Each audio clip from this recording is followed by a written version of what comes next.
6 auto ed un motorino, non il bilancio di un incidente stradale, ma del crollo del muro di Via Picone, in pieno centro città ad Agrigento, di fronte all'INPS. Per molti un déjà vu, un fatto già visto, vissuto e che si aspettavano. Già 2 anni fa una porzione dei massi del muro di contenimento erano venuti giù e questa notte, complice la pioggia ma soprattutto l'inerzia, l'opera è stata completata.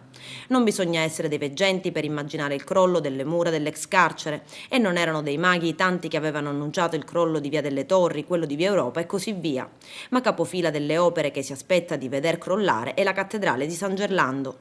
E come da normale routine, la pioggia che quasi incessantemente batte dall'alba di oggi ha fatto allagare le strade con la conseguente rabbia degli automobilisti che ancora una volta si sono trovati una città sommersa d'acqua. Super lavoro per i vigili del fuoco del comando provinciale di Agrigento intervenuti in varie zone della città per effettuare interventi di infiltrazioni di acqua, liberare tombini tappati da fogno e fango e soccorrere automobilisti in difficoltà rimasti impantanati.